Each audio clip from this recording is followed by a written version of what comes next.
역대상 17장 1절에서 15절. 다윗이 그의 궁전에 거주할 때에 다윗이 선지자 나단에게 이르되 나는 백향목 궁에 거주하거늘 여호와의 언약궤는 휘장 아래 있도다.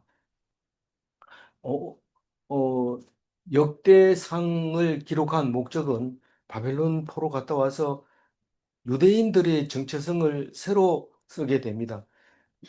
바벨론 포로 가기 전에는 150년 전에 북이스라엘이 먼저 망하는 바람에 150년 동안 이 남유다가 엄청 하나님 말씀에 집착을 하고 무엇보다도 예루살렘을 꼭 붙들고 있었죠. 그러나 어, 바벨론 포로 갔다 와가지고 그렇게 붙잡고 150년 동안 있었던 것이 큰 힘이 되었던 것을 알 수 있습니다. 그래서 유대인들이 사실은 이스라엘이라고 말은 하지만 유대인들이 모여서 이 성경 말씀을 다시 기록을 하게 되고 어, 하나님 말씀을 묵상하게 됩니다. 그래서 오늘 이 역대기를 새로 창세기부터 시작해서 다시 정리할 때, 족보를 정리할 때 우리는 무엇을 얘기하려고 하는가? 예수님이 오신다. 유대에서 다윗의 후손으로 그 얘기를 하려고 하는 것이죠. 그래서 오늘 말씀이 역대상의 가장 중심이고 역대기의 중심이고 성경 전체의 중심입니다. 다시 말해서 예수님을 얘기하기 위해서 오늘 이 여러 가지 말을 쓰는데 그중에서 오늘 중심적인 얘기를 하고 있는 거니까 우리는 광산에 들어가면 왜 광산에 들어갑니까? 금을 캐기 위해서 들어가지만 실제로 캐 나오는 것은 전부 돌들을 캐가지고 나옵니다. 그 돌을 왜 금을 캐라는데 왜 돌을 캐냐 이러지만은 사람이 들어가서 용투를 하려면 돌을 깨야지 사람이 움직이고 광차가 들어가는데 계속 그렇게 해도 천분의 일, 만분의 일 되는 금, 요 한 손에도 안 들어가는 금을 캐기 위해서 엄청난 돌을 꺼내게 되는데 우리는 중요한 것은 바로 오늘 말씀이 금이고 나머지는 다 돌일 수 있습니다. 물론 그게 돌 속에는 광산이 금광도 그렇고 구리광산도 그렇고 한 가지만 안 나옵니다. 다른 게 나옵니다. 특히 구리광산 같은 경우는 아연도 나오고 다른 것도 나옵니다. 그래서 이 그거를 골라내는 내 가지고 사용하는 데 따라 다르지만 우리는 오늘 말씀이 가장 중심이 되는 말씀이다라는 것을 생각할 때 우리 오늘 복 받은 사람이라는 것을 알게 됩니다. 이거 말씀을 묵상하게 됐다는 것은 어, 어제 무슨 일이 있었느냐고 보면은 법궤 앞에서 찬양대를 조직하고 어 법, 법궤는 어디 있어요? 예루살렘에 있고 성막은 어디 있어요? 기브온에 있고 그런데 기브온에도 찬양대를 두고 이 예루살렘에도 찬양대를 두고 그리고 68명이라고 그랬나요? 그 사람들이 있게 됩니다. 성가대 레위인들이. 그래서 기본 산당에도 거기도 그 사독 제사장하고 두 사람 세우고 늘 상번제를 드리게 해놓고 그리고 여기 예루살렘에도 궤를 갖다 놓고 휘장 안에 넣어놓고 거기서 성가대 있고 문지기 있고 다 있습니다. 이쪽 문지기도 있고 저쪽 문지기도 있는데 이쪽 저쪽 뭐 이런 얘기는 안 하지만 분명히 기브온과 예루살렘은 적어도 20리는 넘는데 한 9km 정도 되는데 그 사이에 간격을 두고 있습니다. 어, 원래는 이 괴가 성막 안에 있어야 되는데 만약에 거기 있으면 이 일일이 다윗이 갈 수가 없습니다. 그래서 많은 백성들은 기본 산당에서 어, 제사를 드리고 예루살렘의 궤 옆에서 다윗은 항상 번제를 드리고 화목제를 드렸다는 것을 보면 알 수 있습니다. 이 뭐 겉으로 보면 그런 거죠. 종교 활동은 기본에서 하고 말씀 묵상은 법계 옆에서 한다고 보면 됩니다. 이 법계를 마주 보면 안 되고 항상 휘장을 쳐놓고 여기서 언약궤는 휘장 아래에 있도다 할 때 이 휘장은 예리에라고 하는 커튼을 말하고 있는데 성막 속에 있을 때도 커튼을 쳐놓고 그 안에 궤가 있게 됩니다. 그래서 우리는 보통 교회에 가면은 음, 강대상 있고 그 옆에 강대상 들어가기 전에 기도실이 따로 있습니다. 거기는 성경책을 놔두고 조용하게 기도할 수 있는 곳이 있게 되는데 그게 커튼을 쳐놓고 아무도 못 들어가는 그 언약궤가 있는 기도하는 곳, 말씀이 있는 곳, 거기인 것처럼 그림이 그렇게 그려져요. 없는 경우도 많이 있지만 어, 그 그렇게 교회 구조가 그렇게 돼 있습니다. 앞에 성가대 있고 그 뒤에 목사님 기도하는 그 장소가 있고 거기에는 성경책이 있고 그런 것을 그림으로 그릴 수 있습니다. 근데 어쨌든 다윗은 지금 괴를 자기 옆에 두고 늘 그 앞에서 제사를 드린 것을 볼 수 있습니다. 그래서 너무 좋아서 소를 잡고 화목제를 드리고 소를 몇 마리 잡고 했어요. 7마리, 양 몇 마리, 7마리. 그것은 진짜 잔치같이 잔치를 했습니다. 그리고 백성들이 오면은 뭘 줬어요? 떡을 주고 또 무화과 과자를 주고 또 음, 무화과 말고 뭐가 있었어요? 건포도송. 예, 건포도 과자를 이렇게 한 뭉텅이씩 줬습니다. 그리고 그걸 받고 저 집으로 돌아갑니다. 다윗도 기브온에 갔다가 왔는지 안 가고 따로따로 했는지 그건 모르지만 분명히 집으로 돌아갔다. 그렇게 얘기합니다. 그래서 우리는 성전에서 그렇게 기쁘고 기분 좋지만은 성전에서는 계속 있을 수 없고 집으로 가야 됩니다. 집으로 가서 집 교회 안 나왔던 사람들한테 기쁨을 나눠주고 그래야 됩니다. 그래서 교회에서 은혜를 받으면 집에 가면 참 좋다 하고 기쁜 마음으로 가지만 반드시 집에서 환영받는 건 아닙니다. 여러 번 얘기했지만 새벽 기도 갔다 와서 은혜가 충만한데 들어와서 막 자면서 좋은 소리 안 하고 나쁜 소리 하고 이러면 막 또 싸웁니다. 그런 거를 경험을 했습니다. 그런데 그 은혜를 받으면 오히려 세상 사람들이 미워할 수 있습니다. 다윗도 이 다 하고 나서 집에 왜 가요? 축복하러 간다고 해놨어요. 축복하고 집에 가서 누가 기다리고 있어요? 그 마누라 미갈이 기다리고 속으로 비웃었던 속으로 업신여겼던 그 마음이 입으로 나와가지고 결국은 비난하게 되고 그런 모습을 볼 수 있습니다. 그러면 우리에게는 계속 은혜를 줄 수 없느냐? 교회에서만 그러지 말고 또 나와서도 좀 은혜를 주고 좀 은혜를 그랬으면 좋겠다. 이러지만 하나님은 때를 따라서 은혜를 주신다 하는 것을 우리가 알게 됩니다. 그래서 언제나 우리는 왜 성령 충만 못해 이런데 때를 줄 때가 있습니다. 아무 때고 주는 게 아니고 그때 은혜를 놓쳐버리면 안 됩니다. 은혜 받을 때 은혜 받을 만한 때 은혜를 받고 그리고 또 그렇지 못할 때는 또 견뎌야 됩니다. 그리고 은혜 받을 때 그게 다 없어지고 잊어버리고 그렇게 해줘야 되는 것을 어제 묵상을 했습니다.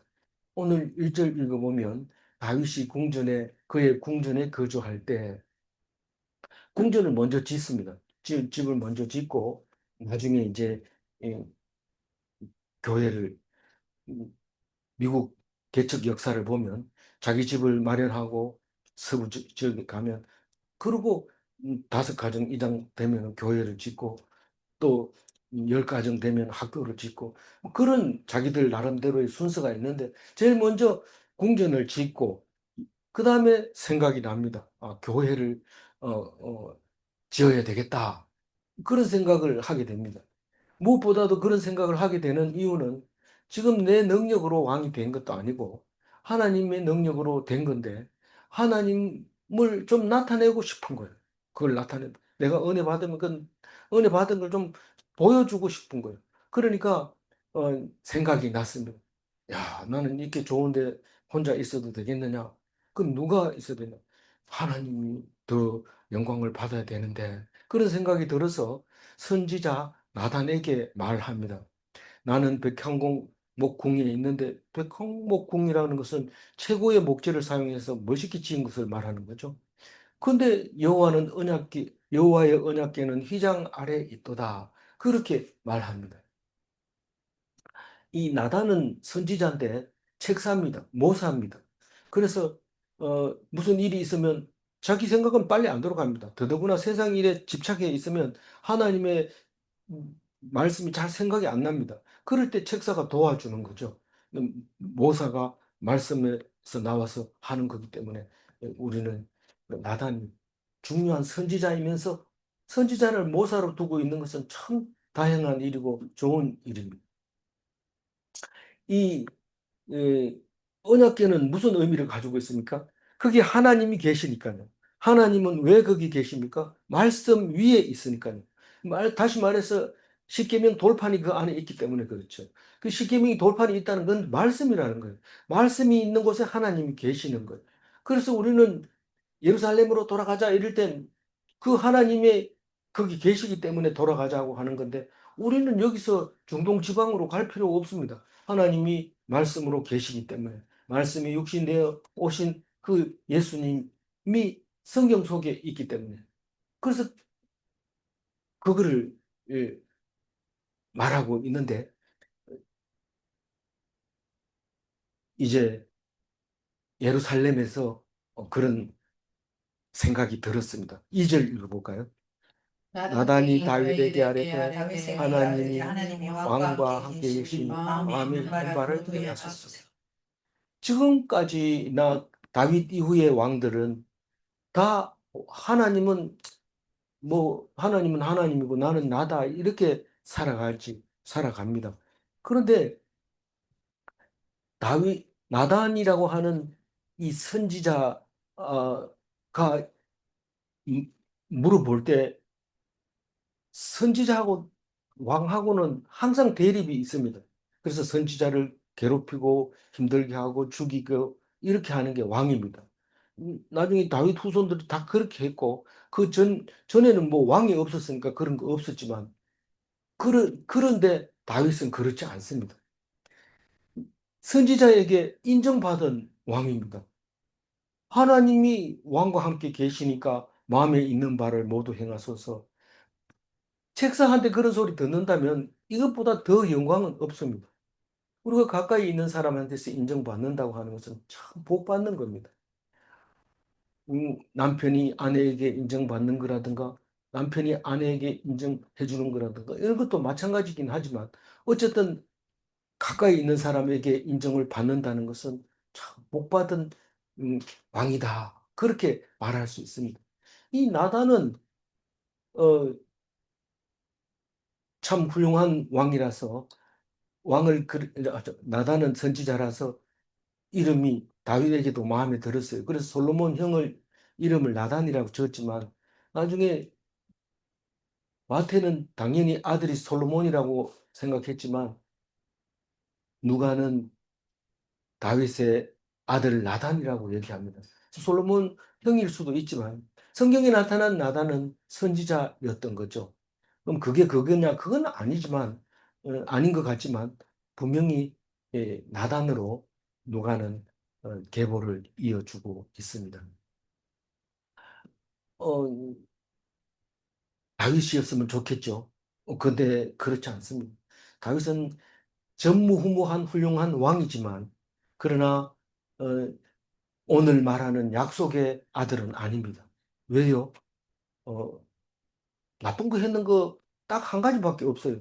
딱 한 가지가 뭐예요? 다른 건 다 훌륭한데 여자를 많이 얻어서 그 여자들이 신을 따랐기 때문에 하나님이 책망을 함으로써 버린 겁니다. 근데 그 뒤에 평가가 다 솔로몬을 최고로 전무후무한 훌륭한 왕으로 인정합니다. 그래 놓고 전무후무한 왕이었다. 그러나 그러나 어, 그보다 더 큰 이가 여기 있으니 그게 예수다. 그런 예수를 설명하려면 훌륭한 왕을 설명해야 되는데 그 예수가 그 훌륭한 것이 모델이 솔로몬이었던 거죠. 그래서 우리는 솔로몬이 뭐 하나님이 버렸다 이래가지고 솔로몬 아주 나쁘다 이래 얘기하는데 그건 잘못 묵상한 겁니다. 솔로몬 예수님은 3년 공생애를 하면서 싹 보여줄 수가 없습니다. 이 솔로몬을 통해서 예수님을 보여주는 거죠. 그래서 솔로몬이 훌륭하다. 그 얘기를 하면 할수록 예수님이 훌륭하다는 것을 말하고 있는 것이나 마찬가지입니다. 3절 읽어볼까요? 그 밤에 하나님의 말씀이 나단에게 임하여 이르시되. 우리는 항상 말씀이 선지자를 통해서 하는 것을 볼 수 있습니다. 나단 입장에서는 왕이 잘하고 있는데, 그런데 하나님은 왕에게 나타나지 않고 나단에게 나타납니다. 왜냐하면 나단이 선지자니까요. 그래서 이 계시를 받는 선지자를 만난 왕은 정말 복받은 왕이다. 좋은 책사를 가지고 있다. 그런 말을 할 수 있습니다. 4절 읽어봅니다. 가서 내 종 다윗에게 말하기를 여호와의 말씀이 너는 내가 거할 집을 건축하지 말라. 우리가 볼 때는 뭐 종이라고 하는 것은 하나님이 그렇게 부르는 겁니다. 하나님이 택한 겁니다. 우리가 종 되겠다고 한다고 해서 하나님 안 받아줄 수 있습니다. 우리가 그 보기에는 지가 좋아서 목사 됐겠지 이렇게 생각할지 모르지만 하나님이 부른 겁니다. 선택한 겁니다. 하나님이 택한 거기 때문에 우리가 이렇다 저렇다 얘기를 할 수 없습니다. 뭐 내 남편이, 내 아들이, 뭐 내 형제가 찌질한 게 목사가 됐다, 선지자가 됐다 해서 함부로 얘기하면 안 되는 거죠. 근데 하나님이 택하셔서 내 종이라고 말합니다. 그러면서 너는 내가 거할 집을 건축하지 말라. 왜 하지 말라고 할까요? 잘하려고 하지 마라. 잘하려고 하면 죄 짓는다. 내가 말한 대로 순종해라. 오늘 아침에 묵상을 하면서 어, 솔로몬이 집을 짓게 하고 더 훌륭하다는 것을 나타내게 하기 위해서 오히려 그렇게 한 거 아닌가 그렇게 묵상하기도 했습니다만 어쨌든 하나님이 하지 마라 얘기를 합니다. 역대기는 안 나오지만 네가 피를 많이 흘려서 안 된다 이렇게 말도 합니다. 그러나 세상 일과 하나님 믿는 것은 다른 겁니다. 그러나 하나님이 그렇다면 그런 줄 알아야 되죠. 이 다윗은 사람 죽이는 일 말고도 많은 잘못을 했지만 하나님은 뭐 하기 때문에 인내하시기 때문에 다 용서가 되고 내 마음에 합한 자라고 말하게 되는 것이죠. 그 어떤 사람은 뭐 칭찬해주고 어떤 사람은 싫어하고 이럽니까? 사울과 제사 한번 지냈다고 하나님이 내쳐버리고 다윗은 제사 지냈다고 칭찬해주고 그거는 뭡니까? 모르죠. 우리는 모르지만 믿음으로 제사 지내면 다윗이 되는 거고 믿지 않고 그냥 음, 귀신처럼 그냥 제사를 드리면 무조건 내 말 들어줄 거라고 생각하고 드리면 하나님이 싫어합니다. 우리는 우리 정도는 되면 우리 정도 묵상한 사람들은 다 말할 수 있는 말입니다. 5절 읽어보고 내가 내가 이스라엘을 애굽에서 올라오게 한 날부터 날부터 오늘까지 집에 있지 아니하고 오직 이 장막과 저 장막에 있으며 이 성막과 저 성막에 있었나니. 이스라엘을 애굽에서 올라오게 한 날부터 하나님이 함께 하셨습니다.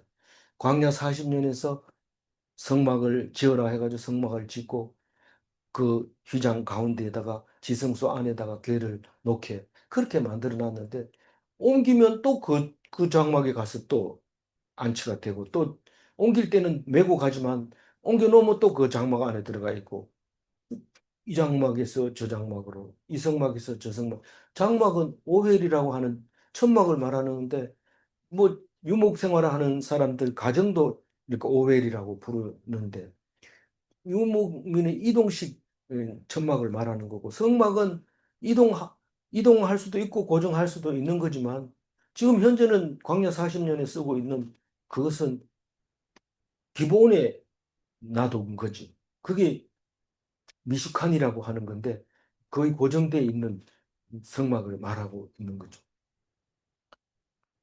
그래서 원래는 미식한 안에 예리야 안에 괴가 앉아 있어야 돼. 커튼 안에. 예. 그런데 지금은 그냥 천막 쳐놓고 커튼 안에다가 괴를 넣어놓은 것 같아. 어, 그래서 6절을 한번 읽어볼까요? 이스라엘 무리와 더불어 가는 모든 곳에서 내가 내 백성을 먹이려고 명령한 이스라엘 어느 사사에게 내가 말하기를 너희가 어찌하여 내 백향목 집을 건축하지 아니하였느냐고 말하였느냐 하고 이 성막이 기본 오기 전에 어디 있었을 것 같다 그랬어요? 노베에 있었던 것 같아. 왜냐하면 다윗이 사울을 피할 때 노베 가가지고 제사장을 만나고 거기서 먹지 못할 떡을 먹었다. 그렇게 하는 이야기도 나오고 거기에 골리앗을 죽인 칼과 갑옷도 거기 있었다. 그 얘기가 하는 것을 보면서 노베에 있다가 기브온으로 옮겼는데 노브는 북쪽에 있고 어, 기브온은 지중해 쪽으로 서쪽으로 있고 그렇습니다. 노비 더 가까운 건지는 높도 거리가 그 정도 되는 것 같아요. 예루살렘에서 한 20리 정도 떨어져 있는. 그래서 6절 말은 뭐냐면 이게 문장이 길기 때문에 놓쳐버릴 수가 있어요. 내가 백성을 먹이라고 명령한 이스라엘 어느 사사에게 이 말은 어, 내 백성을 먹이라고 명령한 이스라엘 사사를 말하고 있는 건데 사실 모세가 죽고 여호수아가 인계 받아가지고 여호수아가 죽고 갈렙이 잠시 동안 그 나머지 땅을 점령하고 그다음에 첫 번째 사사 온니엘을 사사로 세우고 13번째 사사 삼손을 세우고 그다음에 사무엘이 이어받아서 사울에게 에, 왕을 기름 붓습니다. 물론 사무엘 때는 엘리 선지자가 엘리 제사장이 있었지만 그 죽고는 사무엘이 사사 겸 제사장 겸 그렇게 다 하고 사무엘 시대에 그렇게 살게 되었었죠. 그 어떤 사사에게 내가 내 집을 백향목으로 지으라고 말한 적이 있더냐 그 얘기를 합니다. 내가 이스라엘 무리와 더불어 가는 곳마다 내가 갔다. 항상 이스라엘 백성이 있는 곳에 내가 있었다. 그러나 집을 지어달라고 한 적이 없다. 그렇게 얘기를 합니다.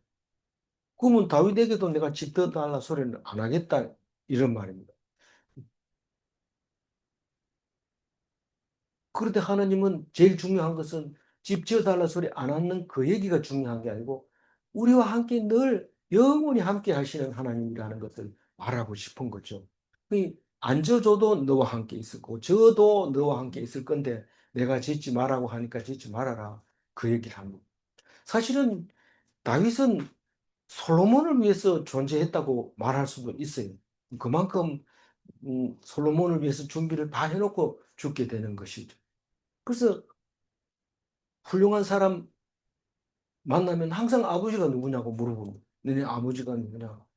그런데 이 다윗은 그 솔로몬 때문에 이름이 유명하지. 실제로는 찌질해서 왕 기름, 다른 사람은 왕 기름 안 붓고도 왕하고 있는데 기름 붓고도 왕 못하고 또 두 번 붓고도 못하고 세 번째 하고 왕을 하게 되는 모습을 볼 수 있습니다. 7절 읽어볼까요? 또한 내 종 다윗에게 이처럼 말하라. 만군의 여호와께서 이처럼 말씀하시기를 내가 너를 목장 곧 양떼를 따라다니던 데에서 데려다가 내 백성 이스라엘의 주권자로 삼고 목장 곧 양떼를 따라다니던 데가 어디입니까? 목장이죠, 그냥 목장. 근데 이 이세의 아들 어, 일곱 아들이 있었다고 역대기는 말하지만 그 사무엘서를 보면은 8명의 아들이 있었어요. 일곱을 갖다 놓고 사무엘이 오기를 기다렸는데 일곱 다 퇴짜를 맞고 이제 더 없느냐? 사무엘상 16장 11절 한번 읽어볼까요? 또 사무엘이 이새에게 이르되 네 아들이 다 여기 있느냐? 이새가 이르되 아직 막내가 남았는데 그는 양을 지키나이다. 그래서 그거 안 들고 오면 나 자리에 앉지도 않겠다. 서 있는데 데리고 옵니다. 다른 형제들은 다 화장하고 치장하고 며칠 전부터 가슴 떨리면서 준비하고 있는데 아들 축에도 들어가지 않는 이 다윗이 염소 똥 묻은 상태로 붙들려 가지고 뛰어옵니다. 키도 쪼매한 게. 그래서 막바로 보지도 안 하고 그냥 막바로 기름을 부어버립니다. 그 이제 왕이 된 거죠. 근데 기름만 부었었지 뭐 아무것도 변화가 안 일어났습니다. 물론 기름을 붓자마자 총명이 살아나서 어, 그런 그런 것은 있었지만은 어, 명실공히 남들이 인정을 안 해주는 거죠. 본인만 그렇게 하나님 앞에서 은혜를 받고 있었던 거죠. 그리고 그걸 부르다가 뭘 했다고요? 이스라엘의 주권자로 삼았다. 지금 그때 당시는 몰랐지만 지금 주권자로 삼았다는 거예요. 어떻게 해요? 이 사무엘날 2장 4절 봅니다. 유다 사람들이 와서 거기서 다윗에게 기름을 부어 유다 족속의 왕으로 삼았더라. 사울이 죽었는데도 다윗이 그럼 왕 해야 되는데 안 하고 전부 다 이스보셋을 데리고 사울 왕 후손들이 거기 가가지고 왕을 계속하고 있는 겁니다. 그러니까 할 수 없이 유다 사람들이 와서 음, 우리들의 왕이 돼달라고 기름을 두 번째 붓습니다. 그러다가 누구나 마찬가지로 어, 훌륭한 대학에 나오고 이러면 그 자리가 만들어주기 때문에 잘 성장을 못합니다. 근데 찌질한 사람들은 몸으로 뛰는 거죠. 그러다 보면 그게 인정을 받아서 잘 할 수 있고 그렇게 되는 경우가 있는데 이 사람이 찌질하니까 인정을 안 해주니까 유대인들만 음, 인정을 받아가지고 그 사람들만 통치하고 있는 거예요. 그, 그러다 보니까 이제 사울의 그 군대 장관도 손들고 오고 그렇게 됨으로써 전체 이스라엘 장로들이 다윗을 기름 붓게 됩니다. 사무엘하 5장 2절. 이에 이스라엘 모든 장로가 헤브론에 이르러 왕에게 나오매 다윗 왕이 헤브론에서 이게 이제 세 번째로 기름 부음으로써 이제 더 이상 기름 부을 필요가 없습니다. 이제 왕입니다. 이스라엘 남북 통일 왕국이 된 겁니다. 어, 그렇게 주권자로 이스라엘의 주권자, 이스라엘의 겸손한 왕으로, 버금 왕으로. 다른 왕은 다 자기 마음대로 하는데 다윗은 뭐 물어보면 입 꾹 다물고 대답을 안 해요. 물어보고 시키는 대로 하나님이 시키는 대로 하는 겁니다. 자기 마음대로 하지 않고. 그래서 겸손한 이스라엘의 주권자가 됐습니다. 그 얘기를 7절에 하고 있습니다. 8절 읽어봅니다. 내가 어디로 가든지 내가 너와 함께 있어 내 모든 대적을 내 앞에서 멸하였은즉 세상에서 존귀한 자들의 이름 같은 이름을 내게 만들어 주리라. 멸하였은즉 이러면 이 지금 글 쓰고 있는 내용이 중간쯤 되느냐 끝에쯤 되느냐 그건 모르지만 분명히 과거로 썼습니다. 멸했다. 너는 무조건 다 이겼다. 그 얘기를 하고 있습니다. 그러니까 이스라엘 백성이 가는 곳에 내가 항상 갔다 했지만 개인적으로 콕 찍어가지고 네가 가는 곳에 내가 갔고 너와 항상 함께 했다고 얘기를 하고 있습니다.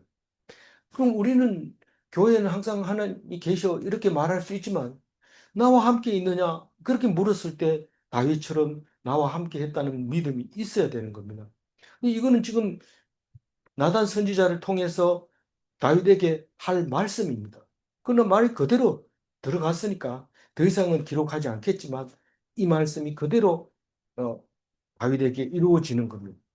그러니까 세상에서 존귀한 자들의 이름 같은 이름을 내게 만들어 주리라.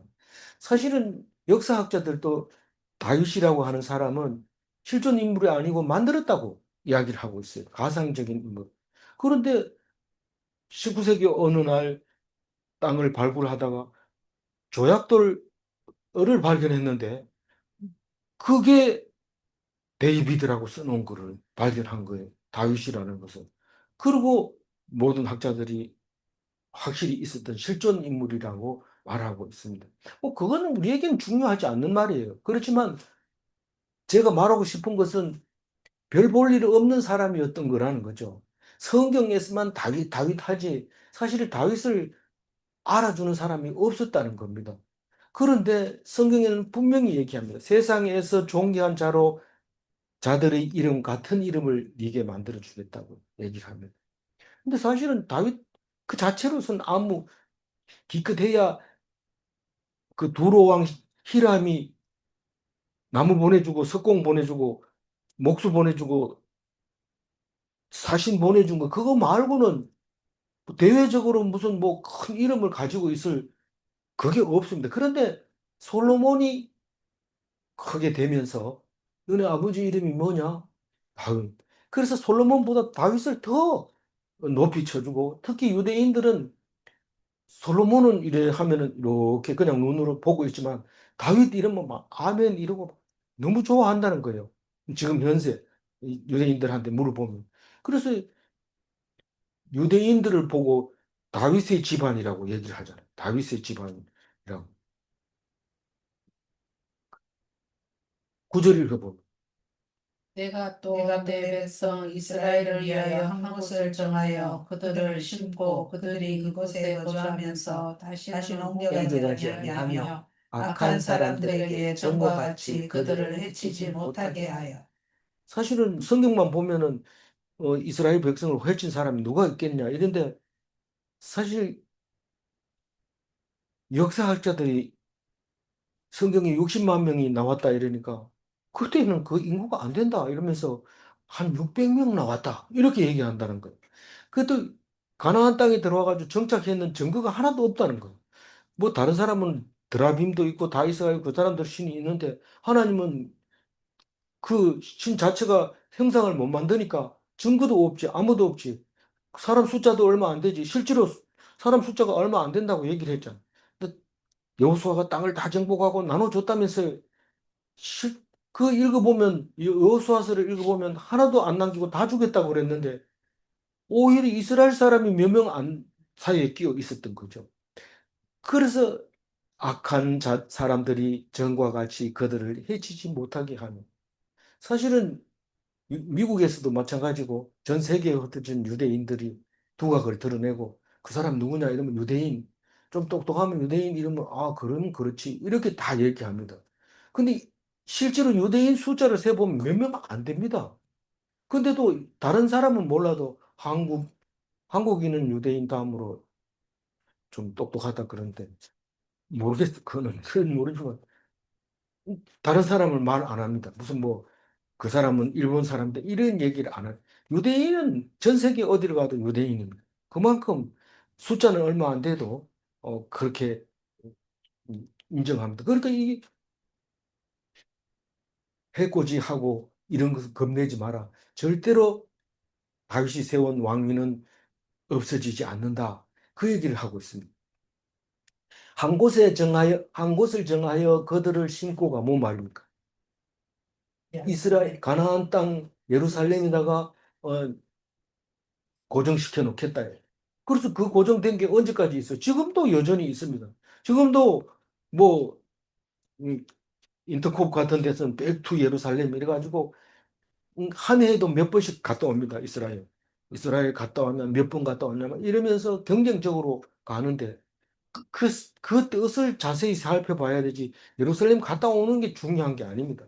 근데 그 사람들은 갔다 오면서 팀워크가 구성돼지고 더 조직력이 탄탄해지기 때문에 그것을 이용하는 것도 있고 이 인도네시아 같은 경우에는 아주 성지순례 청이 있어가지고 우리나라 소방청이 있는 것처럼 청이 있어가지고 그 사람들 선발하고 보내고 갔다 오고 이러면 한 번 갔다 오면 동네에다 현수막 걸고 어, 성지순례 갔다 온 사람을 써가지고 잔치를 하고 이런데 그, 그, 그 한 곳을 정해놓고 안 바뀌는 거죠. 그래서 예루살렘. 그럼 우리는 성경 보고 예루살렘이라 하는 것보다 하나님이 계시는 곳, 그렇게 이해하면 됩니다. 그래서 우리는 날마다 날마다 예루살렘에 왔는데 그걸 모르고 예루살렘 갔다 왔나 안 갔다 왔다 이러면 아이고 가보고 싶다 이랬는데 안 가도 됩니다. 뭐 갔다 오면 그래도 괜찮습니다. 좋고 이해가 잘 되고 이래서 좋은 것이니까 난 뭐 성경적이지 않다 뭐 이러면서 그렇게 얘기를 평가할 필요는 없고 우리는 형편이 안 되니까 못 가는 거죠.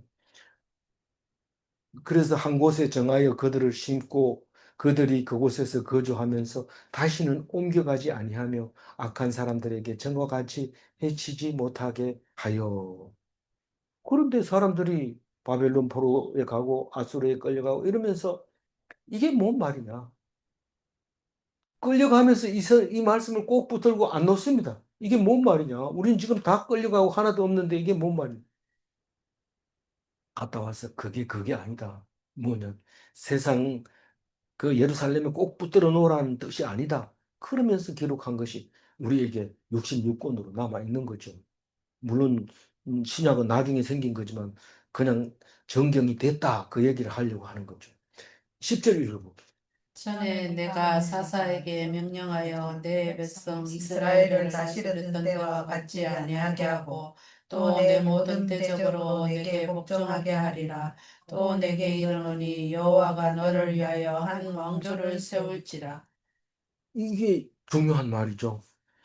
내가 사사에게 명령하여 내 백성 이스라엘을 다스리던 때 그 사사들은 왕도 없고 하나님도 안 섬겼는데 하나님이 끝까지 지켜줬습니다. 어떻게 하나님 믿지도 않는데 안 믿으면 하나님 백성 아니라는데 비켜줬습니까? 내가 있다는 것을 설명하려면 그 길밖에 없어요. 내가 직접 나타나가지고 얘기한다고 해가지고 믿는 게 아닙니다. 안 믿어요. 있다 해도 안 믿어요.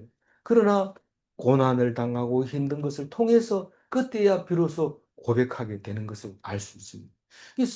고난만 당하면 사사를 세우고, 고난만 당하면 사사 13명 전부 다 앞에 고난을 당해가지고 하나님께 부르짖으니까 사사를 준 거예요. 13명 다. 그래서 몇 년이 지났어요? 410년이 지나요. 그 13명 사사를 통해서 410년이, 다시 말해서 그 이집트 나와가지고 광야에서 40년 보내고 정복 기간 빼고 사사 시간 410년 통해서 사무엘 시대를 지나서 겨우 이제 사울 왕을 세웠는데 사울 왕은 40년 하고 그냥 시원찮게 이제 퇴장을 하게 된 거죠. 그 다윗에게 그 얘기를 다 합니다. 사사에게 명령하여 내 백성 이스라엘을 다스리던 때와 같이 아니하고 그럼 어떻다는 거예요? 막강한 왕이 있어서 그 나라를 통치하게 된다. 그 얘기를 합니다. 내 모든 대적으로 내게 복종하게 하리라. 이 말을 쓸 수 있는 사람은 오직 예수님밖에 없어요. 이 말을 다윗에게 한 이 말을 입으로 통해서 말할 수 있는 입을 열어서 말할 수 있는 사람은 예수님밖에 없어요. 그래서 내 모든 대적으로 내게 복종하게 하리라 이 말은 모든 원수를 다 이기신 예수님밖에 말을 못합니다. 그래서 속에서 우러나오는 원망, 속에서 우러나는 무서운 공포, 속에서 우러나는 미운 마음, 뭐 이런 것들은 다 대적이지만 그런 것도 다 이기고 누가 때려도 희죽희죽 웃고 욕해도 희죽희죽 웃고 이게 모든 원수를 이긴 겁니다. 그게 이긴 사람의 모습입니다. 그 이기고 제일 마지막 원수가 누구라고요? 죽음인데 이 죽음은 죽을 때 아픈 것도 아프고 죽을 때 그 새로운 세상을 경험하게 되는 그 공포와 무서움과 이런 것을 다 이기게 만들어 준 분이 예수님입니다. 그래서 네 모든 대적을 다 복종하게 하고 다시 말해서 너 모든 원수를 발등상 되게 하고 그리고 죽음에서 마지막 원수인 죽음까지도 이기고 죽은 자 가운데서 다시 살아나는 그 얘기가 되는 거예요. 이 이야기가 여러 개 중에 한 절 중에서도 하반절 중에서도 절반에 딱 적어놨지만 사실 예수님 아니고는 이 문제를 해결할 수 없습니다. 다윗에게 약속했지만 예수님이 말씀을 성취할 수밖에 없게 된 거죠. 누구도 이 말씀을 성취하게 하지 못했습니다. 솔로몬이 그랬잖아요. 솔로몬은 실제로 그랬죠. 모든 대적이 없었어요. 그렇지만 그것은 예수님의 모형으로 한 거지 그 나라가 완전하다는 것은 아닙니다. 그러면서 또 내게 이르노니 누가 누구에게 이르노니입니까? 나단에게 얘기하지만 하나님이 다윗에게 이르노니 이 말입니다. 뭐라고요? 여호와가 너를 위하여 한 왕조를 세울 것이다. 하나님이 다윗 왕조를 세우는데 다윗 왕조가 아니고 한 왕조입니까? 한 왕조다. 그러나 그 왕조가 다윗 후손에게서 나는 왕조니까 그게 누굽니까? 예수님의 왕조죠. 예수님은 어느 나라 왕입니까? 하늘나라 왕이죠. 음, 영원한 나라 왕이죠. 그래서 예수님이 유대인의 왕으로 났다. 영원한 왕으로 났다. 더 이상 왕은 없다. 그런 얘기를 하게 되잖아요. 그게 말씀 성취죠. 11절 읽어. 내 생명의 연한이 차서 내가 조상들에게로 돌아가면 내가 내 뒤에 내 씨 본 내 아들 중 하나를 세우고 그 나라를 영광하게 하리니. 사실은 뭐 솔로몬도 다윗이 죽은 다음에 왕이 됐지만 그것은 사실은 다윗이 왕을 세운 겁니다. 다른 사람이 전부 내가 왕자다 이러면서 왕하려고 할 때 두 사람이나 그런 사람이 있었지만 바세바가 그냥 안 놔두고 나단하고 짜고 드디어 다윗 솔로몬을 그 어린 솔로몬을 왕으로 세우는 이야기가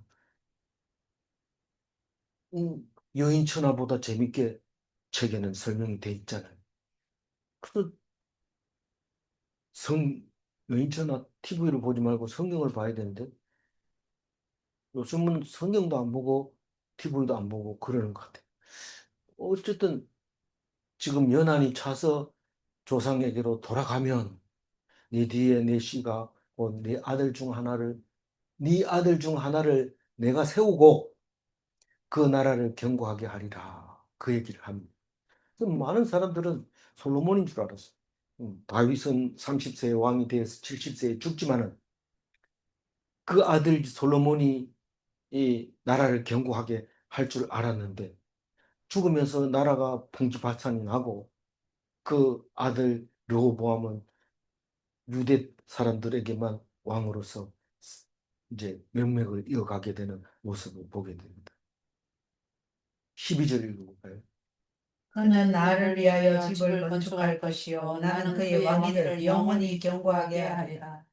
그러니까 내 집을 건축하라 그러니까 다윗은 이 말이 이 솔로몬에게 있을 거라고 생각을 하고 솔로몬에게 모든 집을 지을 수 있도록 건물을 지을 수 있도록 만들어 조건을 주고 이제 죽잖아요. 뭐 나무도 그렇고 돌도 그렇고 다 준비해서 솔로몬이 그냥 입만 띄면 되도록 이렇게 만들어 줍니다.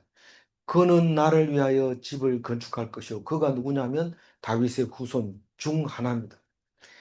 그래서 나를 위하여 집을 건축한다. 이 말은 하나님을 위한 집을 건축한다. 이 말을 그대로 읽어서 솔로몬 성전이 생기게 됩니다.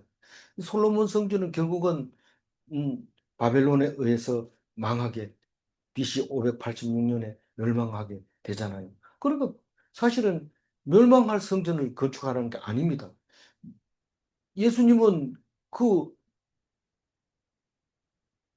솔로몬의 성전이 멸망하고 스룹바벨 성전도 로마에 의해서 멸망하고 그리고 헤롯이 또 성전을 지어가지고 결국 그것도 로마에 의해서 멸망을 하면서 그러면서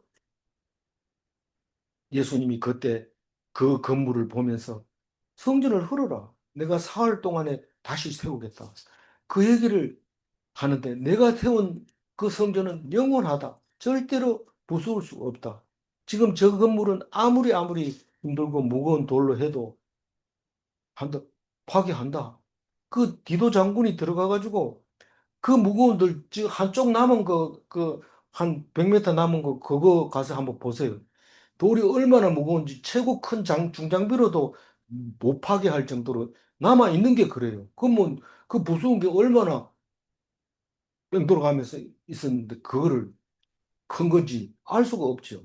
그 디도 장군은 이름이 영원히 남아 있습니다. 그 큰 일을 했기 때문에. 뭐 짓자마자 얼마 몇 년 안 있어가지고 파괴한 거죠. 헤롯이 다 짓자마자. 그래서 그 성전 아니다. 여기서 말하는 나를 위하여 집을 건축할 것이요. 이 말은 그 건물 아니다. 성전 대신 예수님을 말해요. 몸된 교회의 몸된 예수님을 말하고 있는 겁니다. 그래서 영원히 경고하게 하게 해주겠다. 그 얘기를 합니다. 13절 읽어볼까요? 나는 그의 아버지가 되고 그는 나의 아들이 되리니 나의 인자를 그에게서 빼앗지 아니하기를 내가 내 전에 있던 자에게서 빼앗음과 같이 하지 아니할 것이며. 이게 이제 나는 그의 아버지가 되고 그는 나의 아들이 되리니 이 예수님이 마리아에게 잉태할 때도 이 얘기를 하죠. 이제 태어나가지고 베들레헴에서 태어날 때도 그 얘기를 하죠. 세례받고 물에서 올라올 때도 그 얘기를. 이는 내 사랑하는 아들이요 내 기뻐하는 자라. 그리고 십자가상에서도 그 하나님의 아들임을 증명하고 있습니다. 이 나는 하나님은 그 예수님의 아버지가 되고 예수는 나의 아들이 된다 하는 것을 이 사람들은 우리는 잘 모릅니다. 신약만 읽으면 이게 왜 이런 소리 하나 이런지 모르지만 유대인들은 죽으라고 외운 게 이겁니다. 열왕기를 외우는 게 아니라 역대기를 외우는 거죠. 그러니까 이 역대기 말이 어릴 때부터 다 알고 있는 겁니다. 예수님이 왜 그 얘기했는지. 근데 유대인들은 정작 안 믿습니다. 물론 유대인 중에서 믿는 사람이 있었으니까 우리가 있는 거지만 유대인이 만약에 100%안 믿었다 하면 우리는 없는 겁니다. 왜냐하면 모르니까요. 그 구약을 아는 사람이 그걸 알아들은 사람이 숫자가 얼마 안 되지만 그 사람들로 인해서 우리가 유대인처럼 살 수 있는 겁니다. 나머지 유대인들은 예수 모르는 상태에서 계속 유대인으로 살고 있는 거고. 그러니까 기독교인이 유대인을 볼 때 보면 쎄피하게 보죠. 별거 아닌 것처럼 보이지만 유대인들은 우리를 보면 이단이라고 가슴을 치면서 통곡을 하는 거죠. 왜 하나님 놔두고 예수 같은 사람들 수없이 많은데 왜 그 유일하게 예수만 그렇게 난리 법석을 떠냐. 그렇게 길을 안 엽니다. 그냥 이 말씀에 죽으라고 매달리는 거예요. 그래서 나의 인자는 그에게 뺏지 아니하기를 인자가 헤세드를 말하는 겁니다. 그게 내가 네 전에 있었던 자에게 빼앗은 같이 이게 네 전에 있었던 게 누굽니까? 사울입니다. 사울은 뭐 제사 지냈다고 야단치고 다윗은 제사 지냈다고 해도 칭찬해줘. 뭐 자기 혼자 나가서 다 싸워가지고 블레셋 싸우는데 다윗은 자기가 막 하나님께 물어보고 이렇게 뽕나무 밑에서 싸우고 막 이랬는데 다 도와주고 이랬는데 그거 왜 그래요? 사울은 왜 그런지 모르겠습니다. 잘못했기 때문에 야단친 거고 인자가 잘못했다고 야단치면 인자입니까? 인자 아닙니까? 야단치면 인자가 아닙니다. 아무리 잘못했더라도 야단 안 치면 그게 인자입니다. 그게 했어야 됩니다. 그럼 막으로 막 해도 됩니까? 안 될 거 뭐냐? 막 해라. 그러고 멸망은 네가 책임져라. 네 알아서 해라. 믿음이 중요한 건데 믿고 마음대로 하는 건 괜찮지만 안 믿고 마음대로 하는 건 네 죄가 네한테로 넘어가는 거다. 그 얘기. 그래서 우리는 믿음이 제일이라고 암만 얘기해도 소용없고 말을 그렇게 해야 돼. 나의 인자가 그에게서 빼앗기지 아니하기를 내가 내 전에 있던 자에게 빼앗음과 같이 아니하겠다. 사울처럼 너를 용서 안 하거나 그렇게 하지 않겠다. 약속합니다. 그럼 요 말만 믿고 약속만 믿고 믿음이 없으면 사울과 같이 되는 겁니다. 아무리 약속을 해도. 그러나 그 약속이 믿음이 있을 때만 지켜지는 겁니다. 그 말씀 믿고 내가 이렇게 됐는데요. 그러면 문제가 없게 해주는 거죠. 13절 말씀 참 중요한 말씀이죠. 14절 읽어보면. 내가 영원히 그를 내 집과 내 나라에 세우리니 그의 왕위가 영원히 경고하리라 하셨다. 영원히 경고하는 하나님 나라밖에 없어요. 내 집이 하나님 나라입니다. 내 나라가 하나님 나라입니다. 그를 내 집과 내 나라에 세우리니 그의 왕위가 영원하다. 우리는 예수님이 왕이라는 걸 알고 잉태할 때부터 알았는데 부활하셔서 천국 가 있는 것도 압니다. 그리고 하나님 우편에 앉아서 모든 원수를 다 이기고 발등상이 될 때까지 앉아 있다가 다 이기고 나면 하나님은 우리와 함께 영원히 살게 되는 거죠. 그래서 그거를 설명을 신약에서만 하면 만들어냈다 그러겠지만 사실 구약에 있는 말씀이 성취된 거죠. 근데 엄밀히 따지면 그것도 만들고 이것도 만들고 저것도 만들고 다 사람이 만든 겁니다. 그러면 사람이 만든 거네. 그게 아니라 사람은 온천하 만물을 만든 것과 마찬가지로 하나님이 사람을 만들고 사람이 그것을 하게 했기 때문에 우리는 사람이 했다고 얘기를 하지 않고 하나님이 했다고 얘기를 하고 있습니다. 그가 영원한 왕가 되리라고 말할 때 우리는 예수님을 닮아서 왕 같은 제사장으로 살 수 있게 되어 주시는 것입니다. 15절 마지막 절 읽겠습니다. 나단이 모든 말씀과 이 모든 계시대로 다윗에게 전합니다. 이 나단의 계시가 다윗의 계시입니다. 뭐 나단이 없다면 다윗이 계시를 받았을 겁니다. 이제 이 역대기가 마치면 이 요한계시록을 우리가 공부하게 되는데 역대기는 눈으로 나타나는 것만 이야기하고 실제로 현실적으로 누구 아들이냐 뭐 이렇게 굉장히 중요하지만 요한계시록은 누구 아들이냐 몇 년을 왕했느냐 누구를 세워서 성가대 했느냐 이게 하나가 안 들어가 있어요. 오직 무엇으로? 믿음으로 순교당한 그 사람들이 죽어서 어디로 가는지를 말하고 있는 성경의 제일 마지막 그게 이제 7월 달부터 읽어지게 됩니다. 읽어줘야 돼요. 안 읽어지면 안 돼요. 그래서 진짜로 마지막에 최고 마지막에 계시록을 딱 읽어보면 더 이상 물어볼 게 없어요.